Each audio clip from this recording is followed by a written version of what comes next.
must be excited here. We have an upcoming presentation from Alina Aronova. She's the Chief of Staff and Head of Operations for Cengage Technology Group, and she's going to be sharing her transformation methods with us today. So, without further ado, please. Thank you very much. Uber, IBM, Amazon. When I think of these names, I think of transformation. When I think of Uber, they've been able to change the experience for all of us moving from point A to point B. IBM was able to move away from the legacy of hardware into the world of services. Amazon, they used to compete selling books, for example, with Barnes & Noble. Now they compete with everyone because they sell everything. So what does it mean? It means that a transformation is all around us. It means that thousands of people working on these efforts every single day, and millions of dollars invested in these efforts. But how can we make sure that we're always successful in these hard-work, very important initiatives? But who may be an expert on this topic? So let me introduce myself. So I currently work for a company called Cengage. I specialize in operations and culture and talent. That's probably not two areas that go together too often, but for me that is one of those secrets of success, that I enable operational excellence, but I focus a lot on talent and culture. In my last 20 years of experience, I've been fortunate enough to work in a very wide spectrum of industries: consumer goods and manufacturing, financial sector, technology. When I was in financial sector, I had a privilege to work in life insurance, investments, banking, and private student lending. So looking through all of those different experiences, and looking through all of these different industries, is there really a secret sauce? Is there a formula that helps you as an executive, as a leader, to be successful, independent of the industry that you're in, independent of the type of a challenge that you face? So today, we're going to look at 3 different case studies of very different challenges and very different companies, all from my personal experience, and then we'll see if there's a system in place that helps me be successful. So let's start. Imagine 2 financial giants, really 2 household names. They had to come together through merger and acquisition. So what that meant is that 2 companies that had 100 years of experience each, that had thousands of people on each side, had to find a way to work together. My personal role in this initiative was to focus on our IT organization. So it was about 600 people altogether. So I'll give you a little hint. We were a life insurance division.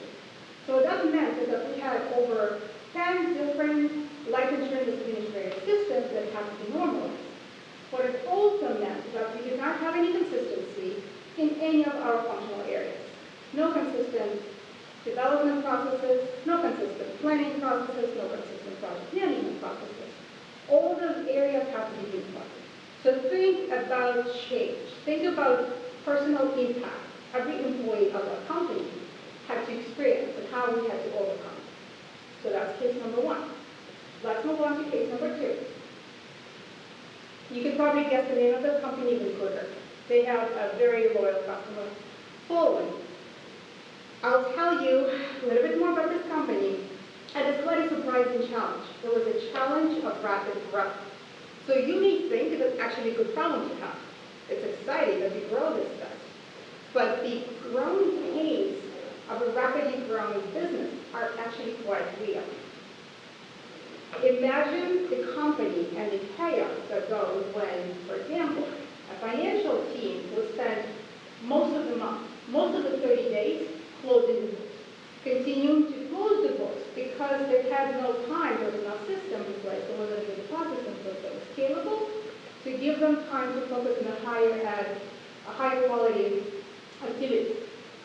Same thing with logistics. We didn't really have a logistics system that was scalable.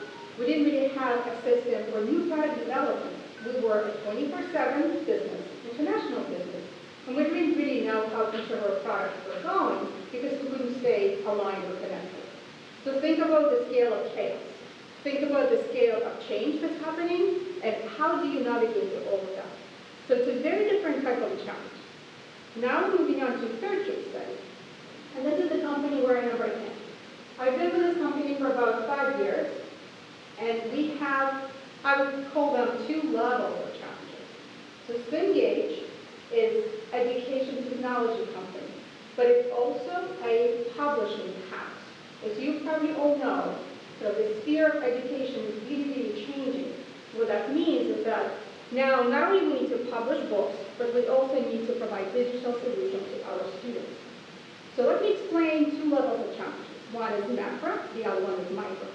So with macro, the challenges that we have. Of course, we have very prominent competitors, large, significant, similar to us. So we have to continue to fight the battle for market share and race for digital transformation, looking at these competitors. Another challenge is that there's thousands of startups that are coming in the space of education and technology right now, and these are innovative, hungry resources that think of ideas that never have been thought before. So our team now have to compete not only with conventional competitors, but with new breed of competitors that we've never had to face before. And then thirdly, the whole concept of education is changing. Students are different, they have different lives, we have a lot of online education. So pedagogies are changing. So we really have to think of what education means in today's world and how our company should be able to adjust to it. So all of these are examples of macro. Now let's move on to micro. This is sort of where I spend a lot of my time, working with teams. So technology team did not exist probably a year before I started, because we were not a software company. We had to become one in a very short period of time. So we had to hire over 100 people. We had to onboard them, train them, outline them, introduce software development processes, build products that are popular, that are scalable, that are commercially successful, reliable. We had to do all of that, of course, I think it's probably a lot of your companies, without stopping anything else. So how do you know where to begin? And how can you make sure that there's a system in place, there's a framework that will work regardless of the challenges that you're in? Because you're probably thinking of a lot of challenges in your organization, and it feels impossible. So as a practitioner, as a person who dedicated a lot of years of my experience working in these high-risk, very politically charged initiatives that companies' reputations are on, your name is on the line, what do you do? So that's what we're going to discuss. But first, I'd like to share with you a model that is one of many, many models that exist in the field of change management, transformation. There's a ton of research that's done these days. And one of the models that I'll share with you in a moment is something that you can find in academia, it's something that you can find in research and consulting. So here's an example. Every element in this model makes perfect sense. It is strategy and vision, process, technology, continuous integration. Every element makes perfect sense. The reason a model like this doesn't work for me as a practitioner because it's not actionable. So what does it mean? When you find yourself on Monday, when you show up to work after a long weekend, and your boss is telling you, now you're in charge of brand new ERP implementation. The company has never done something like this, we've never seen anything like this. Now you're in charge of revamping customer experience for the whole company, and you want to be a leader in that space. Or now you're in charge of driving a new culture in the organization. What possibly could that be? Where do you begin as a practitioner? How is it even possible to figure something like this out? It feels like you're set up for success. So through my experience, and those are the projects that I often see and I enjoy, you have to have an actionable plan. And that's what I would like to share with you today. And this is the work that I put together based on my experience and ability to synthesize sort of the mental model that I follow regardless of which company I work in. So if we look at this particular model, it if I had to guess, the first thought that comes to mind is probably why is it so simple and how possibly this can be done. So it's really simple for a reason. I'm happy to discuss kind of more an advanced version of it with you guys outside of this meeting today. But for the purposes of today's discussion, what I really want you to do is to focus on the nuance that I will describe in each of these steps. And the most important part for me is that this is actionable. There's a specific set of activities that you're going to be doing, knowing where to begin and knowing how to proceed. So let's move on and look at each of the phases. So let's start with the phase number 2. What you start is the phase B. Let me clarify what I mean by B. The project that I just listed for you guys, as you can imagine, they all vague, they all have ambitious goals, they probably have a lot of energy around them, some of it positive, some of it negative, you have a lot of political agenda, you pretty much feel like you start up for failure. I think all of us can think of those projects. So to me, when I find myself in that situation, what I do is I lead, and I lead by stepping up. You step up, and you start working with your team to get to clarity. And you start working with your team to the point they can start making decisions. Even if it's just initial step. You get them out of this sort of phase of vague unclarity. You get them out of the phase of uncertainty. What it also means is that you take risk on your shoulders. So when people say what's going on in this project, there's probably going to be a lot of, we don't know, but Alina's writing. We don't actually know what's going on, but Alina's telling us. What you need to do as a leader of such initiative, you take full responsibility, head on, you protect your team because you put your personal name in the line. And you get them to focus on what is the actual plan. Get them out of that stressful mode and work them through, let's identify what are the planning actions. There's probably thousands and millions of little details that you will work through eventually.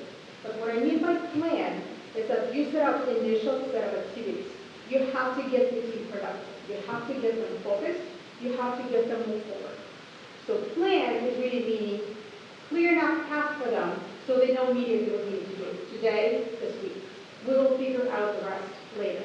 But you get everyone calm, you get everyone grounded, clear enough to see what the next stage can be. So that's lead, you step up, plan, your team starts to get a little bit more clear on what they do immediately. Communicate also has a little bit of a different meaning than you probably think. What I mean by communicate, it's not about email, it's not about status reports, it's about defining a common and shared vocabulary for not only for your team, but for your whole organization. So you can clearly articulate what you're solving for, what you're not solving for. And you find yourself in every forum you can. It's a town hall, it's a staff meeting of your peer. You continue to educate and explain what your team is doing and how you call specific activities that you define. So what I mean by communicate is that you develop a common language and you start assimilating it across your ecosystem. So now, we're moving on to phase 2. Communicate now turns into a different meaning. Now, you focus on showcasing your team's work, celebrating success, giving visibility, because that's how you build confidence. That's not only confidence in you as a leader, it's confidence in your team. And you do that on behalf of your team with the rest of the organization. Execute. The projects that we are thinking about probably are extremely complex. And I think it's a completely different topic of a conversation. How do you deliver on these complex, enterprise-wide, high-risk, ambiguous projects? But let's assume you do have a plan in place. It becomes a well-oiled machine at various levels of complexity. You have governing processes, whatever is appropriate to your organization.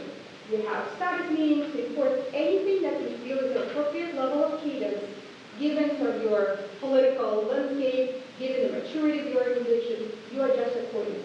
But the goal is to know that you actually, a couple of weeks ago, a couple of months ago, it was completely unstructured chaos.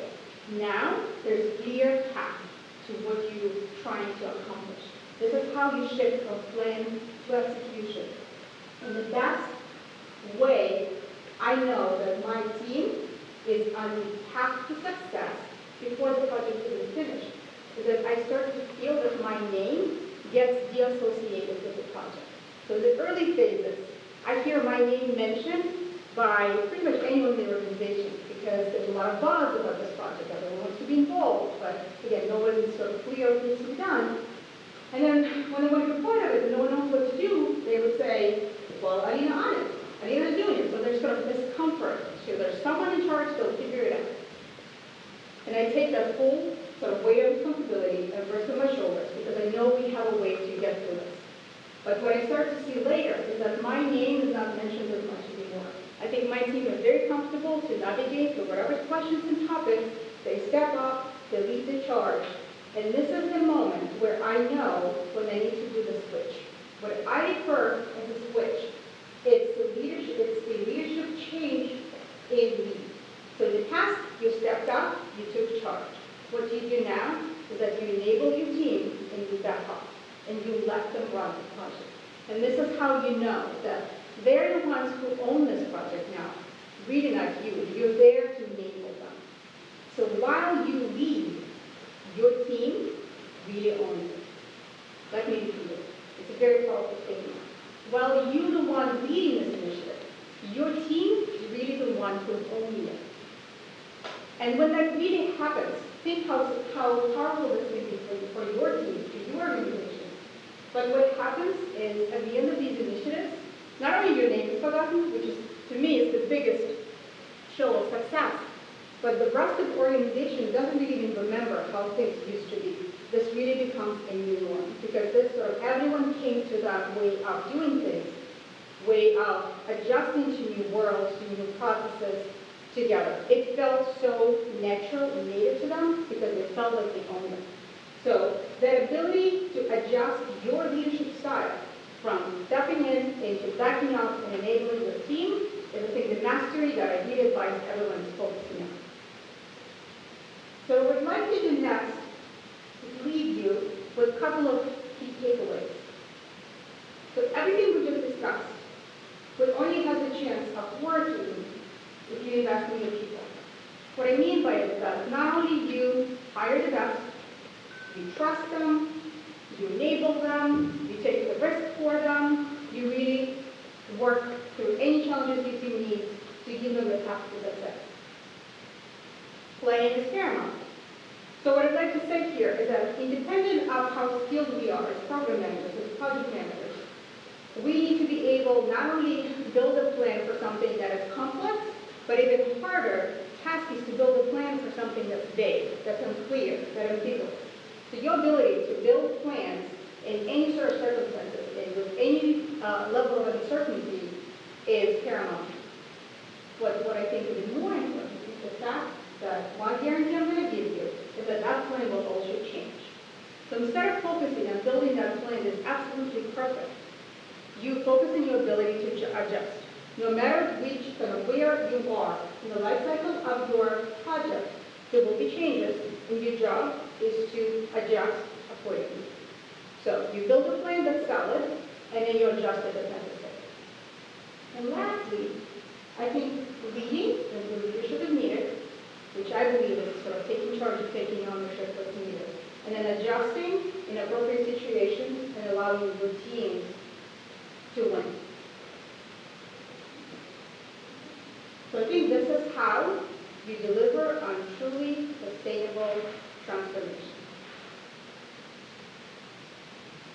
We started today with a question.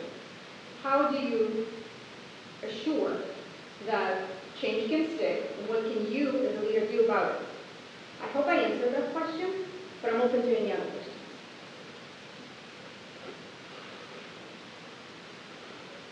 In your practice, do you differentiate between project management and traditional PMBOK methodology and process improvement projects? Or do you use the same model and approach for both?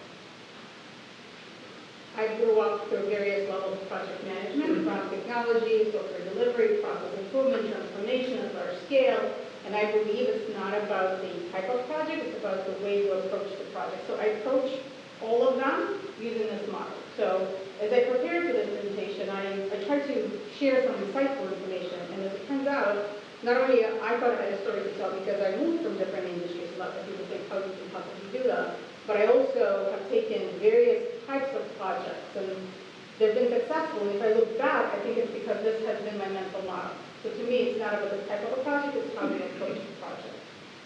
Another question that I often get asked, and I think I'll share the answer with you as well, are there any projects that set for failure? So you're given a project, it has no chance, can it happen? Is there a project that you feel like, it's not your fault, it couldn't have been successful, what do you do? So in my personal opinion, those projects do not exist. I think it's you trust your gut, you trust your team, and I built a system like this. And I have been, had a specialty in the past where I was put into projects that had to be saved or where they had more high risk. And I think everything can be saved. I think it's how you approach it and how you enable the team to support it. The transformation and culture and change management, I think that switch is probably the most important piece. Because this is where it's not you running it all the way. It's the team has to sort of change the perception of how enabled they really are. And they own that solution, and you're just there to solve problems that they have. I hope that answers the question. Any other? From a change management standpoint, some of the large change transformation initiatives, any particular key events or deliverables or techniques that really are most crucial during the life of the project? I think I've tried different things from different organizations. To me, is that if you understand, what your company will consider a good approach, so it's not the same approach that works everywhere. We launched Slack a year ago or so, and it turned out to be kind of one of the most successful Slack implementations. And we did like a day of Slack, like almost a full-blown conference. We had celebration from 8 a.m. to 5 p.m. It's a day that everyone was members. No one remembers all the work that went into it, but apparently I'm remembered by the day of Slack. But I think that was an environment that was, a celebration, focus, and the company that I work right now worked really, really well. I think in some other organization, I wouldn't use that approach. So my job is to understand what's going to be culturally acceptable and push those buttons, like really hit on the things that I know will work really well. So I wouldn't design an approach without knowing, how the organization will approach or how they accept every, different techniques. That's what I would do. Thank you very much. I have a couple of minutes for you guys in case you need to get in touch with me. I'm happy to talk about this topic for hours and days, so happy to engage and help in any way I can. Thank you.